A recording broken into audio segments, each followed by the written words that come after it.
मैं कहता हूं कि इस्लामाबाद पुलिस वालों, शर्म है आपके ऊपर कि आपने एक बंदे के ऊपर पर्चा दर्ज किया, उसे पकड़ा, मारा, पीटा, नंगा करके, और उसके बाद अब आप कह रहे हैं कि ये आपका केस नहीं बनता। चारों तरफ से लोग इस्लामाबाद आएंगे, मेरी कॉल का आप इंतज़ार करें, मैं अपनी कौम को तैयार कर रहा हूँ। MLN की बात करें, मौलाना फजल रहमान साहब की बात करें, पीपल्स पार्टी की बात करें, we have to discuss all these things कि इनकी लीडरशिप जो ज़बान इस्तेमाल करती रही, क्या वो इदारों की तस्लील नहीं थी और क्यों उस वक्त ये एक्शन नहीं लिया गया। ब्यूरोक्रेसी के अंदर भी एक खास तबका मौजूद है जो हमेशा से इन हुक्मरानों के साथ खड़ा रहा है, जिन्होंने इस मुल्क को अपना तख्त बनाए रखा है। ये वजारत दाखिला, इस्लामाबाद पुलिस, इनकी जो नाअहलियत है और जो मेलाफाइड इंटेंशंस हैं वो एवरी डे वो एक्सपोज हो रही हैं।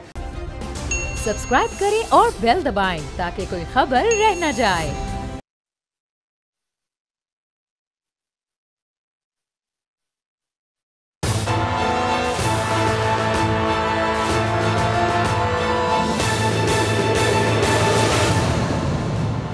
अस्सलाम वालेकुम नाज़रीन, मैं आपका मेज़बान समी इब्राहिम, आप देख रहे हैं प्रोग्राम तजिया। मेरे साथ हैं अलीना इलियास हमारी को एंकर, और जनाब सदीक साजिद साहब मेरे साथ हैं, हमारे सीनियर पॉलिटिकल कॉरेस्पोंडेंट हैं। इसके अलावा खावर अब्बास हमारे लाहौर के ब्यूरो चीफ़, वो हमारे साथ हैं, और ज़ाहिर शाह शिराज़ी, ये पेशावर के हमारे ब्यूरो चीफ़, पुराने साथी, ये हमारे साथ हैं। और थोड़ी देर में फ़हीम ख़ान एडवोकेट, वो हमें ज्वाइन करेंगे अगले 2-4 मिनट में। जो मौज़ूआत हैं आज, जो जलसा हरीपुर में इमरान खान का हुआ, जो वहाँ पर उनका इस्तकबाल हुआ, जितना अज़ीमुश्शान वो जलसा, उसकी आपको पूरी कहानी सुनाएंगे। मैं ख़ुद वहाँ पर मौजूद था, लोगों के जो जज्बात थे, लोग पाकिस्तान की सियासत पर किस अंदाज़ में तबसरा कर रहे हैं, वो भी आपके साथ हम शेयर करेंगे। इसके अलावा आज़ादी सहाफ़त पर जो कदगने ये हुकूमत लगा रही है, उसके ताज़ा तरीन कुछ शिकार हैं, मैं आपको बताऊंगा आज। आरिफ हमीद भट्टी हमारे बड़े मारूफ एंकर, GNN पे वो शो भी करते हैं, इससे पहले वो ARY में मेरे साथ थे, हम द रिपोर्टर्स शो करते थे, उनको ऑफ एयर किया गया और नहायत ही अफसोसनाक ये सारा वाक़या, प्रोग्राम बंद कराने का अमल जारी।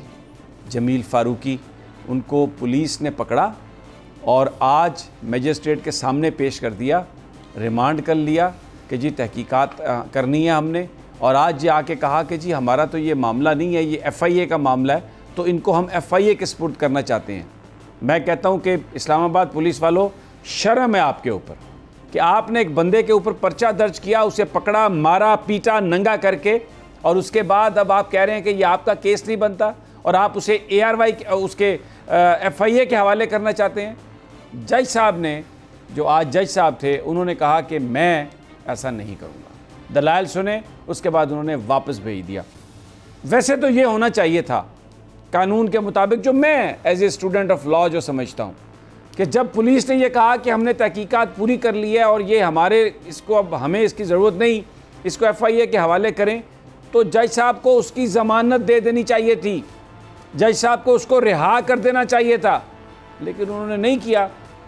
अदालत है और हम कवानीन के तहत इस बात के पाबंद हैं कि अपनी अदालत के हर फैसले को न सिर्फ तस्लीम करें बल्कि हम उनकी इज़्ज़त और एहतराम भी करें। बिल्कुल करेंगे, कर रहे हैं, अवाम देख रही है। लेकिन फवाद चौधरी साहब का एक ट्वीट आया, उसमें उन्होंने जो मजिस्ट्रेट्स ने जो फैसले दिए हैं, ख़ास तौर पर शहबाज गिल साहब के हवाले से रिमांड पर जो फ़ैसला दिया, उस पर उन्होंने कहा कि ये जो हुआ है, मजिस्ट्रेट साहब ने ये किया है, ये चाहिए लोगों को इससे सीखना चाहिए।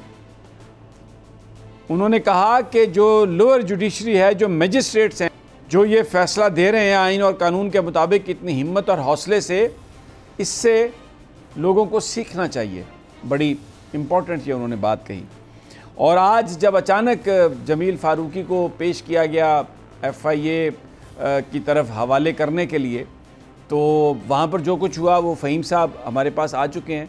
मैं थोड़ी देर के बाद इस मामले पर बात करूँगा, लेकिन इससे पहले मैं आपको जो हरीपुर का जलसा था, मैं आपको उसमें एक इमरान खान की कुछ मैं तकरीर के हिस्से जो हैं वो मैं आपको सुनवाता हूँ, जिसमें उन्होंने बेसिकली इस बात की वजाहत की कि उनके ऊपर जो दहशत गर्दी की दफ़ात हैं या जो तौहीन अदालत की दफ़ात हैं, उसमें उन्होंने जो कहा, आइए आपको वो सुनवाते हैं। इसके साथ इमरान खान ने जो इस वक्त हुकूमत हरबे इस्तेमाल कर रही है, डरा रही है, इस पर भी उन्होंने बात की। अपनी सोशल मीडिया टीम को उन्होंने मुबारकबाद दी और कहा कि मुझे बंद कर दिया पूरे पाकिस्तान में इन्होंने, लेकिन मैं जो अपनी सोशल मीडिया टीम है, जो हमारे यंग लोग हैं, वो हर घर घर इमरान खान की आवाज़ को पहुंचा रहे हैं। क्या कहा उन्होंने अपनी सोशल मीडिया टीम के हवाले से? तकरीर जब शुरू हुई तो मौसम बड़ा अच्छा था, बादल ज़रूर थे, लेकिन तकरीर जब शुरू थी दरमियान में बारिश आई और आपने देखा इस गुफ्तगू का हिस्सा जो मैंने आपको दिखाया, इमरान खान साहब बिल्कुल भीग चुके थे। तो उन्होंने कहा कि मैं बात जल्दी ख़त्म करूँगा क्योंकि मेरी बहनें माएँ यहाँ पर मौजूद हैं और बारिश में नौजवानों को तो कोई परवाह नहीं है, वो तो खड़े रहेंगे, लेकिन अपनी माओ बहनों की वजह से मैं ये स्पीच जल्दी ख़त्म करूँगा। और यकीन करें कि एक शख्स भी जलसागाह से बाहर नहीं निकला। जलसा इमरान खान का चल रहा था, ख़त्म होने के करीब था। जितने लोग जलसागाह के अंदर थे उससे ज़्यादा जलसागाह की तरफ जा रहे थे। और एक मैं आपको कहता हूँ कि 2-3 किलोमीटर लंबी एक कतार थी लोगों की जो हमें नज़र आ रही थी, जो जलसागाह की तरफ आ रहे थे। लेकिन इमरान अपने जलसे के उस वक्त आखिरी इख्तितामी मराहिल में था और हम लोग उससे निकले। अब जो मैसेज उन्होंने दिया आज, जो वो करना चाहते, उन्होंने कहा कि तैयार रहिए, मैं कॉल देने वाला हूँ और इस्लामाबाद की तरफ हर तरफ से लोग, हर कॉर्नर से लोग इस्लामाबाद की तरफ जाएंगे। ये जो 26 किलोमीटर की गवर्नमेंट है इसकी, शहबाज शरीफ की, उसको काउंटर करने के लिए, उसको गिराने के लिए।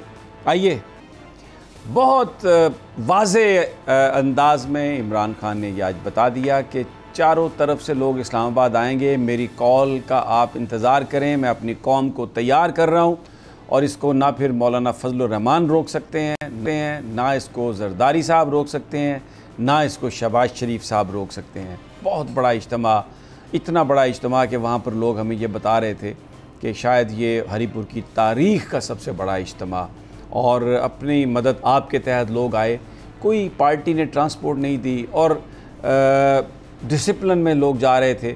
इतनी ज़्यादा ट्रैफिक थी लेकिन ट्रैफिक जैम नहीं था, लोग साइड्स पे खुद रास्ता दे रहे थे। मैं जब भी किसी जलसे में जाता हूँ इमरान खान साहब के, तो ऐसे मनाज़र मैं देखता हूँ, यकीन करें बतौर पाकिस्तानी मेरा सर फ़ख्र से बुलंद होता है और मैं अपने दिल में ये बात सोचता हूँ कि ये इतना डिसिप्लिन, ये मैं मगरबी मुआशरों में देखा हमने कि जब जलसे जुलूस हो रहे हों तो वहाँ पर लोग रास्ता भी देते हैं। यहाँ पर तो ऐसा कोई कल्चर ही नहीं था, यहाँ पर तो कोई ऐसा कंसेप्ट ही नहीं था।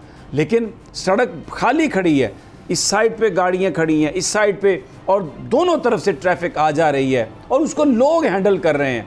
लोग उसको देख रहे हैं कि कहीं किसी में कोई फंस ना जाए, किसी को कोई तकलीफ़ ना हो, और कोई गाली गलोच नहीं है। अगर कोई अब्यूसिव लैंग्वेज इस्तेमाल होती है तो वो सिर्फ़ उन लोगों के बारे में होती है जो वो कहते हैं कि जी ये इमरान को निकाल दिया और एक इम्पोर्टेड गवर्नमेंट आपने ले आई है, जो अपोजिशन के लोग हैं, इनके बारे में जो ज़बान इस्तेमाल होती है वो ज़रा थोड़ी सख्त ज़बान है, क्योंकि लोग ये समझते हैं कि हमारे मसाइल इनकी वजह से हैं। सदीक साजिद साहब, मैं आपकी तरफ आता हूँ। मैं ज़ाहिर शाह शिराजी साहब, क्योंकि जब से उन्होंने ज्वाइन किया है पहली दफ़ा वो मेरे शो में आ रहे हैं। शिराजी साहब, बहुत बहुत आपका शुक्रिया और आपको बड़ी बड़ी मुबारकबाद। और अब आज आप तजिया में भी तशरीफ़ ला रहे हैं। सवाल मेरा ये है कि एक डिमांड बढ़ रही है तहरीक इंसाफ के वर्करों से, यानी कायदीन से वर्कर्स की, कि जनाब ये इस्लामाबाद में पर्चे हो रहे हैं, शहबाज गिल के साथ ये हुआ, तो ये इस्लामाबाद KPK में और पंजाब में हुकूमत है आपकी, तो ये इतने इदारों के हवाले से गुफ्तगू की है इन PDM के रहनुमाओं ने, इनके ख़िलाफ़ पर्चे क्यों नहीं दर्ज होते?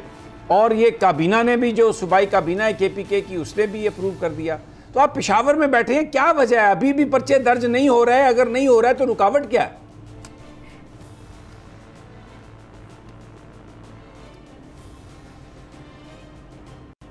देखिए सभी साहब, बहुत बहुत शुक्रिया। और हमेशा मेरे लिए फ़ख्र की बात है कि मैं आपके प्रोग्राम में बैठूं और आप जैसे हमारे सीनियर्स हैं उनसे सीखूं भी और बात भी करूं। जहाँ तक पर्चों का ताल्लुक है, मेरे ख्याल में वर्कर्स की डिमांड शायद सुन ली है PTI की लीडरशिप ने, और पेशावर में एक दरख्वास्त जमा हुई शर्की पुलिस स्टेशन में नूर शेर एडवोकेट साहब हैं, उन्होंने कहा कि जनाब साबिक जो प्राइम मिनिस्टर थे नवाज शरीफ साहब, मियाँ शहबाज शरीफ साहब, ख्वाजा आसिफ साहब और साथ साथ जो मौजूदा राना सनाउल्लाह साहब की बात भी की गई है, परवेज़ रशीद साहब, मरीम नवाज़, ये तमाम ऐसे लीडर्स हैं जो कि माजी में हमेशा इदारों के ख़िलाफ़ बात करते रहे, इदारों की तजलील करते रहे, चाहे वो फ़ौज रही, चाहे वो अदलिया रही। और मेरे ख्याल में एक मुकम्मल उन्होंने एक डेटा इकट्ठा किया है कि किस वक्त कौन सी तकरीर की गई, और अगर डेटा हमारे पास मौजूद भी है, हम अगर दिखा भी सकते हैं, तो उसके अंदर ख्वाजा आसिफ साहब के वक्त की, परवेज़ रशीद साहब के वक्त की, तो ये ओवरऑल एक मुकम्मल जो कहते हैं ना कि FIR तैयार की गई है। और रीज़न ऑब्वियसली यही है कि खान साहब ने अपनी हुकूमत के दौरान ये चीज़ें नहीं की, लेकिन अगर अब देखा जाए तो जो चीज़ें हो रही हैं उनके ख़िलाफ़ जो गद्दारी का मुकदमा दर्ज किया गया, जो भी ज़बान इस्तेमाल की गई, लेकिन इससे पहले हम देख रहे हैं कि असम्बली के अंदर भी ये ज़बान इस्तेमाल होती रही। ख्वाजा आसिफ साहब की वीडियोज़ मौजूद हैं। इसके अलावा आपने जरदारी साहब की जो लैंग्वेज आपको भी याद है, वो किस तरीके से वो मुक्के लहरा के उन्होंने कहा था। तो ये तमाम चीज़ें ऐसी हैं जो कि PTI लीडरशिप ने बाकायदा एक प्लान के तहत अभी कहा है कि हम भी अदालत जाएंगे और हम इनके खिलाफ FIR दर्ज करेंगे, क्योंकि इन्होंने हमेशा इदारों को टारगेट किया, इदारों की तजलील की। तो मेरे ख्याल में अकाउंटेबिलिटी ऑन ग्राउंड होनी चाहिए, क्योंकि ये तकारीर मौजूद हैं। तो प्लान जो है समी साहब वो ये है कि जो FIR शर्की पुलिस स्टेशन में थी उसे वापस लिया गया और बाकायदा CRPC 196A, 505, 108A और 353 के तहत जो है वो अलाउ किया गया है एडिशनल कमिश्नर डेरा इस्माइल खान को, और इन्होंने साबिक जो वज़ीर थे सेफ्रॉन के अमीनुल्लाह गंडापुर साहब, उनको ऑथोराइज़ किया कि वो एक एप्लीकेशन देंगे कमिश्नर साहब के पास, या इसके अलावा जो लोग करना चाहें तो वहाँ पे बाकायदा एक FIR रजिस्टर्ड होगी और इन केसेस को इनिशिएट किया जाएगा। मैसेज बड़ा वाज़ेह है। देखिए समी साहब, मैं बार हम एक बात करते हैं कि शायद हमारी तमाम अपोजिशन अगर हुकूमत में होती है तो उनके इदारों के साथ बड़े अच्छे ताल्लुकात होते हैं, इदारे एक पेज पे भी होते हैं और उनके साथ उनके ताल्लुकात भी बेहतर होते हैं, हुकूमत भी बड़ी अच्छी चल रही होती है। लेकिन जिस वक्त किसी भी वजह से या करप्शन के चार्जेस हों या मुल्क दुश्मनी के चार्जेस हों, उसके ऊपर इनकी हुकूमतें जाती हैं, जब अपोजिशन में बैठते हैं तो उनको याद आता है कि तमाम इदारे जो है उनके खिलाफ हैं, उनके खिलाफ ये चीज़ें करते रहे हैं। और माजी में हमने देखा 3.5-4 साल के दौरान किस तरीके से तकारीर के अंदर ख़ास तौर पे अदलिया, फ़ौज और वो तमाम इदारे, इवन आप पार्लियामेंट को देख लें, पार्लियामेंट को किस तरीके से टारगेट किया जाता रहा है। तो ये तमाम एक पूरी एक चार्जशीट उन्होंने बनाई है PTI की जो लीडरशिप है, और बाकायदा मुकदमा भी दर्ज होगा और उसको परसू भी करने वाले हैं ये लोग। अच्छा शाह साहब, एक चीज़ मुझे इसमें कमेंट फरमाइए आप, जिस तरह नून लीग ने तनकीद का निशाना बनाया इदारों को, इमरान खान साहब की हुकूमत ख़त्म हुई, इसमें कोई शक नहीं कि कुछ बिटवीन द लाइंस बातें कही गई, लेकिन उस तरह ओपनली जो लैंग्वेज जिस तरह नून लीग ने इस्तेमाल की, मौलाना फजलुर रहमान इस्तेमाल करते हैं, हमें अभी तक इमरान खान साहब की जो गुफ्तगू है उसमें एक बहुत रिस्ट्रेन नज़र आता है। उन्होंने हमेशा मजबूत फ़ौज की बात की है, उन्होंने हमेशा ये कहा है कि पाकिस्तान फ़ौज के बग़ैर हमारी जो हिफाजत है वो मुमकिन नहीं है। Do you agree with this?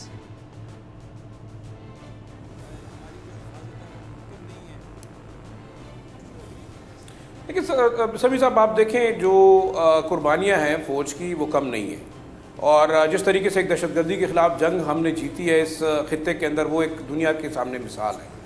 बाकी अगर ओवरऑल एक सिचुएशन देखी जाए, और उस वक्त भी आपके इस तमाम कुर्बानियों को किस तरीके से नेगेट भी किया गया, टारगेट भी किया गया, आप कारगिल के वाक़े से यहाँ तक जाएँ, मुख्तलिफ उसके ऊपर ऑप्शंस हो सकती थी, चीज़ें हैं। लेकिन अगर पिछली हुकूमतों को देखें या ख़ास तौर पर PMLN की बात करें, मौलाना फजलुर रहमान साहब की बात करें, पीपल्स पार्टी की बात करें, we have to discuss all these things कि इनकी लीडरशिप जो ज़बान इस्तेमाल करती रही, क्या वो इदारों की तजलील नहीं थी और क्यों उस वक्त ये एक्शन नहीं लिया गया। बेशक इमरान खान साहब जो इस वक्त कह रहे हैं, मेरे ख्याल से बड़ी हद तक बहुत सारे लोग उस पर एतराज़ भी करते होंगे कि शायद ये लैंग्वेज बड़ी सख्त है, लेकिन आप जैसे कह रहे हैं कि बिल्कुल शायद ये उतनी टाउंटिंग लैंग्वेज नहीं है जितनी इससे पहले लीडरशिप। आपने देखा कि जरदारी साहब ने एक वक्त में कौन सी ज़बान इस्तेमाल की कि हम ईंट से ईंट बजाएंगे। ख्वाजा आसिफ साहब जब असम्बली के अंदर फरमान जो जारी करते थे वो किस तरीके से होता था, मेरे ख्याल में उस वक्त उनके जज्बात जो है वो काफ़ी ऊंचे होते। तो मैं तो ये समझता हूँ कि आप इदारों की इस तरीके से अगर तजलील करेंगे तो आपको पाकिस्तान के अंदर नुकसान होगा। आप खुद कानून बनाते हैं, खुद कानून तोड़ते हैं, ये कवानीन हमने नहीं बनाए, बिल्कुल, लेकिन किसी मुकन्ना बनाए हैं, और ये लोग बैठ के उसके उस पार्लियामेंट की खुद तजलील करते रहे और इदारों की तजलील करते हैं। शाह साहब बहुत शुक्रिया, मुझे यहाँ पर एक ब्रेक पे जाना है, और बिल्कुल ये दुरुस्त फरमाया ज़ाहिर शाह साहब ने कि हमारे इदारों ने, हमारी अफवाज ने इस मुल्क के लिए बहुत कुर्बानियाँ दी हैं। और मैं पेशावर का जिक्र कर रहा हूँ, APS का वाक़या जब हमें वो याद आता है जिसमें इतने मासूम बच्चों को इस बेदर्दी के साथ शहीद किया गया, तो इसमें कोई शक नहीं कि हमारे इदारों की बेपनाह कुर्बानियाँ हैं और पूरी कौम जो है वो मकरूज़ है उन इदारों की, उन जवानों की जिन्होंने, उन ख़ानदानों की जिनके नौजवान बच्चों ने इस मुल्क को बचाने के लिए अपनी जानों का नजराना दिया। छोटा सा एक वक्फा और फिर खावर की तरफ चलेंगे लाहौर में, और सदीक साजिद भी हमारे साथ हैं और फ़हीम से भी सुनेंगे कि आज अदालत में क्या हुआ।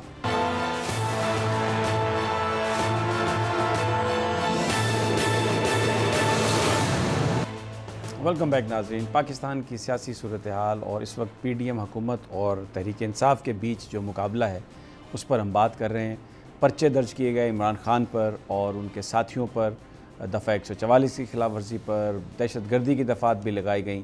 कल इमरान खान साहब भी इंसदाद दहशतगर्दी की अदालत में पेश होंगे और अपने लिए ज़मानत लेंगे। आज PTI के मुख्तलिफ़ अकाबरीन जो हैं वो मुख्तलिफ़ अदालतों में ज़मानतें कराते रहे जो 144 की दफ़ा की खिलाफ वर्जी पर उनके ख़िलाफ़ FIR दर्ज हुई हैं। एक, जैसे मैंने ब्रेक पर जाने से पहले इज़हार शाह साहब से बात कर रहे थे, इसी तरह पंजाब में भी 25 मई वाला जो वाक़या था या उससे पहले जो वाक़यात हुए, PDM की गवर्नमेंट ने, हमज़ा शरीफ की गवर्नमेंट ने बहुत PTI के वर्कर्स को टारगेट किया था। तो एक डिमांड कि पंजाब में भी पर्चे दर्ज किए जाएं, लेकिन कुछ ऐसा लग रहा है कि शायद जो पर्चे जिस तरीके से PTI के वर्कर्स जाते हैं उस तेज़ी से नहीं दर्ज किए जा रहे, और कोई बड़ा लीडर भी नून लीग का गिरफ़्तार नहीं हुआ। चंद घरों पर छापे मारे गए, लेकिन जो FIRs हैं उनकी सेहत के बारे में भी वकला का ये ख्याल है कि वो कोई इतनी स्ट्रॉन्ग FIRs नहीं है। तो खावर हमारे जो ब्यूरो चीफ लाहौर के हमारे साथ हैं, खावर कितनी सदाकत है इन PTI के जो कायदीन हैं, बाज़ उनके इस नज़रिए में कि जनाब जो FIRs दर्ज की गई हैं पंजाब में वो कोई बहुत ज़्यादा सख्त नहीं है और जिस तरह करनी चाहिए थी उस तरह का एक्शन नहीं हो रहा। क्या देख रहे हैं आप, क्या वजह है अगर ये बात सच है तो? समी साहब, बिल्कुल ये जो आपने गुफ्तगू की, अभी तक जो इनके खिलाफ मुकदमा दर्ज हुए हैं मुस्लिम लीग नून के रहनुमाओं के खिलाफ, वो मुकदमा 25 मई के हवाले से हैं ही नहीं है। अभी तक 25 मई के हवाले से हमें अमलन तौर पर कोई यहाँ से कानूनी एक्शन दिखाई नहीं दिया। ये वो मुकदमात हैं जो कि असम्बली इलेक्शन वाले दिन जो है पंजाब असम्बली के अंदर हंगामा आई हुई थी, उसमें लोगों को जो है वो नामजद करके मुकदमा दर्ज किए गए थे।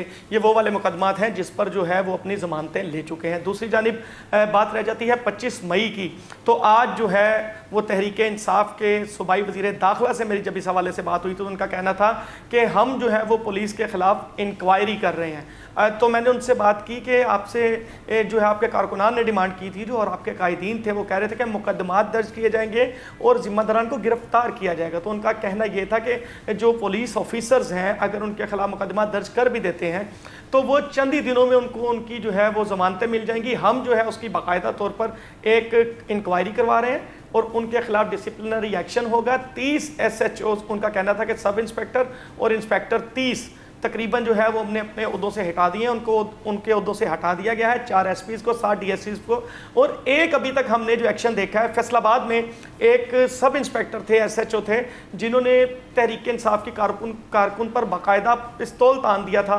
उनको जो है वो सर्विस से डिसमिस किया गया है। अभी उनकी गुफ्तगू से तो समी साहब मुझे ये लगता है कि ये मुकदमात वाली बात जो है वो किसी जानिब लगती हुई दिखाई नहीं देती, और तहरीक इंसाफ जो है वो मुकदमात के हवाले से मुझे जो है वो इस हवाले से कोई एक्टिविटी करती दिखाई नहीं देती। जो हमारे ज़राए ने दावा किया है उनका ये कहना है कि तहरीक इंसाफ की जानिब। जी खबर, इसमें एक बड़ा सवाल ये है, जी समी साहब, आप जो बयान फरमा रहे हैं कि जो पुलिस अफसरान हैं छोटे लेवल के या मिड लेवल के, उनके ख़िलाफ़ तो पर्चे दर्ज किए गए हैं, कुछ को बर्खास्त भी किया गया, कुछ बड़े अफसरान को तब्दील किया गया, लेकिन जो सियासी क़यादत जिसने ये सब कुछ किया उनके हवाले से जो अभी हुकूमत है पंजाब की उसने कोई फ़ैसला नहीं किया, या मैं अगर आपसे ये कहूँ कि वो थोड़ा ले तो लाल से काम कर रहे हैं, तो क्या कहेंगे आप? बिल्कुल समी साहब, आपने दुरुस्त निशानदेही की है। एक तो हमें जो है जो कायदीन की जानिब से भी लेतो लहल से काम दिखाई देता है, दूसरी जानिब जो हमारे ज़राए ने दावा किया है कि जब उनकी बैठक हुई है ब्यूरोक्रेसी के साथ, पुलिस के आला अफसरान के साथ जो इन्होंने ही तैनात किए हैं, तो उनकी जानिब से भी इस बात का इजहार किया गया है कि आला अफसरान के खिलाफ मुकदमा दर्ज नहीं होने चाहिए। ये वही बात है समी साहब जो आप हमेशा से करते आए हैं कि ब्यूरोक्रेसी के अंदर भी एक खास तबका मौजूद है जो हमेशा से इन हुक्मरानों के साथ खड़ा रहा है, जिन्होंने इस मुल्क को अपना तख्त बनाए रखा है और इस पर जो है वो एक सल्तनत की तरह हुकूमत की है, उनका कभी रवैया जमहूरी नहीं रहा। तो यही वजह है कि साबिका तहरीक इंसाफ की हुकूमत में भी तकरीबन 6 चीफ सेक्रेटरी और 5 आईजीज तब्दील करने पड़े और हर मरतबा जो है वो यही कहा जाता था कि हमें सपोर्ट नहीं किया जा रहा। और जब मेरी एक और कमेटी के मेंबर से बात हुई है जो फैक्ट एंड फाइंडिंग कमेटी के मेंबर हैं, तो उनका कहना था कि जो डॉक्टर यास्मीन राशिद साहिबा की एप्लीकेशन सबमिट हुई थी ये रहनुमाओं के खिलाफ एप्लीकेशन के लिए, जिम्मेदारान के खिलाफ, और जो है एक अब्दुल मजीद नामी शख्स हैं जिनकी जानिब से एप्लीकेशन दायर की गई थी, तो उस एप्लीकेशन के ऊपर जो है सेशन कोर्ट ने ऑर्डर दिए थे मुकदमा दर्ज करने के, मगर हाई कोर्ट ठीक है, मैं समझ गया जी, बिल्कुल जी, ये सारी वो ठीक हो गया, खबर ठीक हो गया। मैं बेसिक अभी एक ले तो लाल से वो काम ले रहे हैं, ठीक है, बहुत बहुत शुक्रिया आपका सदीक साजिद साहब, आपके भी सब्र का बड़ा शुक्रिया, बड़ी देर से इस भीगते हुए मौसम में आप आए हैं। जनाब ये बयान फरमाइए कि इस सारे माहौल में जो गवर्नमेंट है, नून लीग, पीपल्स पार्टी, मौलाना फजलुर रहमान की, वो नवाज़ शरीफ की वापसी का ढिढोरा पीट रहे हैं और कह रहे हैं कि सियासी तौर पर मुकाबला करेंगे इमरान खान का, नवाज़ शरीफ को लाएंगे। क्या आपके पास इत्तलात हैं, ये वाकई लेके आएंगे या बस हमें?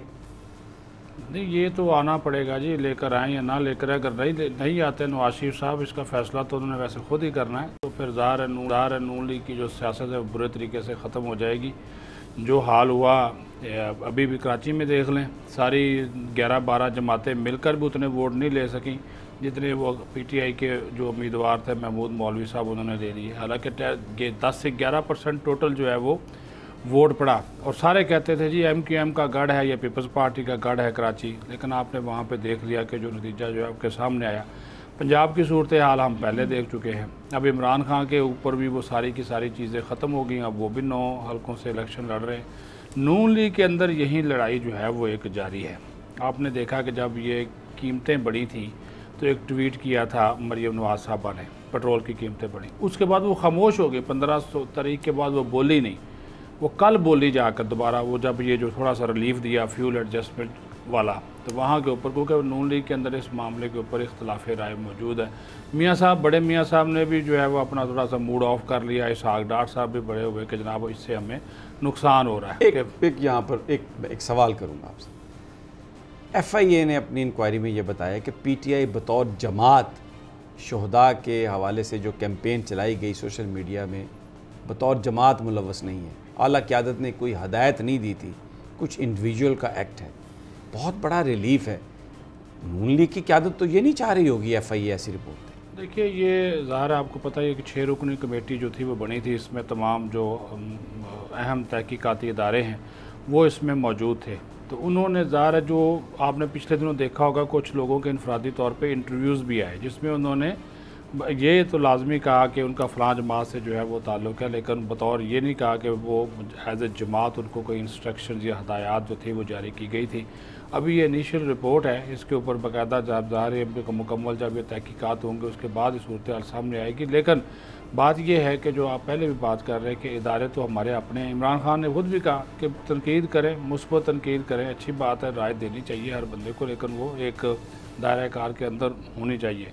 अब जहाँ पर जो आपने एक और बात की है हुकूमत वाली, तो वो तो हुकूमत हमें तब होना कि हुकूमत का अगर वजूद हमें नज़र आए। अब आप देख लें, जरदारी साहब की एक और लाइन है इमरान खान के हवाले से भी सही बात है कि उनकी, मौलाना फजलुर रहमान ने जो बात की वो भी अभी तक खुल के सामने नहीं आए कि इमरान खान के हवाले से हमारी क्या स्ट्रेटजी होनी चाहिए। किस वजह से?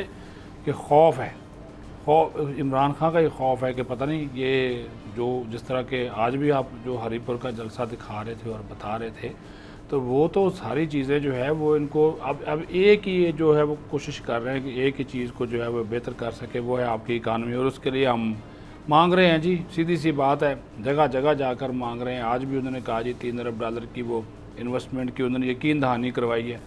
कुछ हो सकता है चीज़ें हमें गिरवी भी रखनी पड़े, कुछ हमें अपने एसेट्स बेचने पड़े, उसके ऊपर भी जो है वो बातचीत का सिलसिला जो है वो उनके साथ जो है वो शुरू हो गया है। और फिर आपको पता है कि कुछ ज़मानतें भी हमें देनी पड़ती हैं, कुछ फिर उस ज़मानतों के लिए भी जो है वो बंदोबस्त हमें करना पड़ता है, कुछ अहम जो फिर लोग हैं वो हमारे जाते हैं। तो ये सारी की सारी जो समी साहब इस वक्त जो एक सिचुएशन इस हुकूमत के लिए, इमरान खान तो एक डर और खौफ की अलामत बनाए हुआ है, लेकिन दूसरी तरफ जो है वो जो आपके मसाइल हैं, मुआशी मसाइल, और फिर सबसे बड़ा जो आपका सियासी इस्तेहकाम, वो आपको जो है वो नज़र नहीं आता। अब आप देख लें, आपका मुल्क तकरीबन 60 से 70% इस वक्त सैलाब में जो है वो डूबा हुआ है। ठीक है सर, हमें अरबों डॉलर चाहिए, लेकिन आपको स्वाए NDMA के या फ़ौज पाकिस्तान के मुझे बताएं कि हुकूमत सिंध का वजूद देख लें या वफाकी हुकूमत का कोई आपको नज़र नहीं आएगा। तो मुझे ब्रेक पर जाना है। सदीक साजिद, बहुत आपने ये इंपॉर्टेंट बात कही कि सिर्फ हमारी फ़ौज इदारे इस वक्त उन लोगों की मदद करते हुए नज़र आ रहे हैं, लेकिन जो सूबाई हुकूमतों का इंफ्रास्ट्रक्चर ही मौजूद नहीं। छोटा सा वक्फा और फिर आज़ादी सहाफ़त के हवाले से गुफ्तगू करेंगे।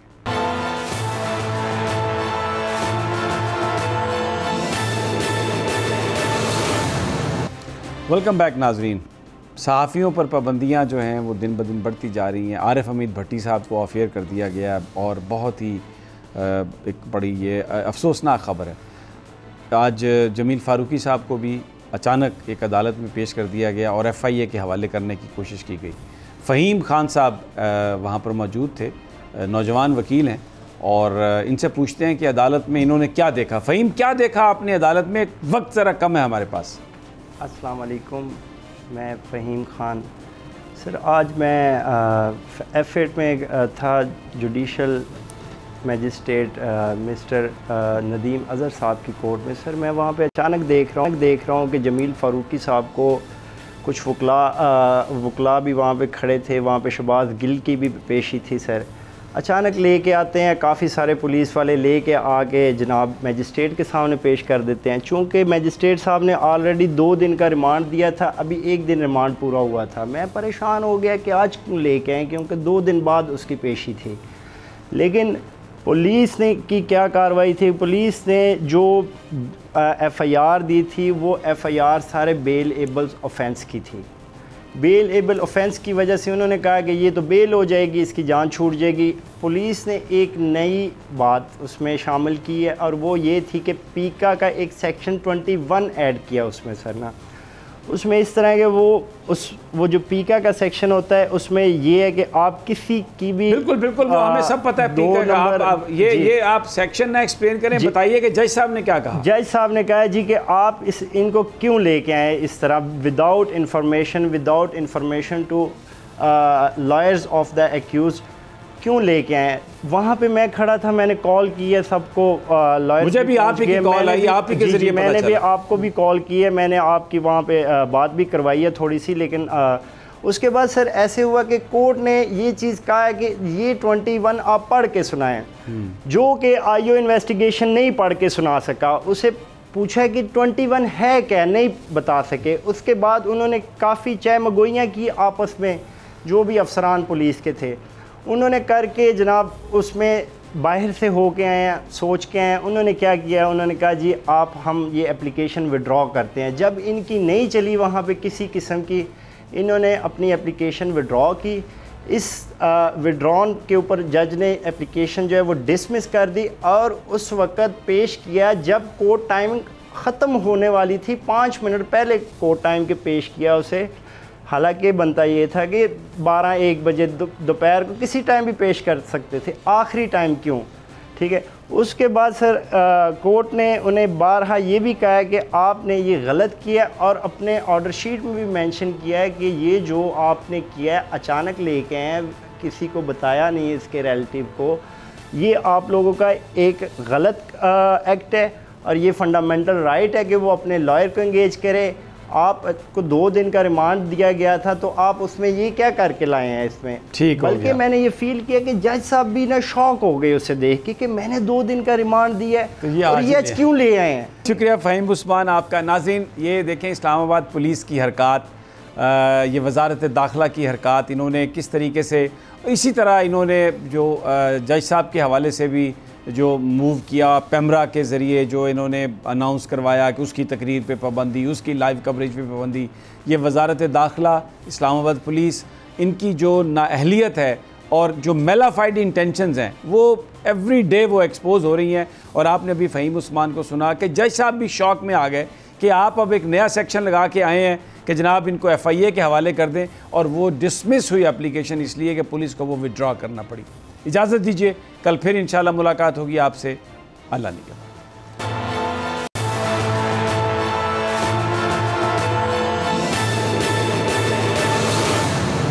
मैं हूं जैस्मीन मंजूर और आप मुझे देखेंगे सिर्फ बोल पर।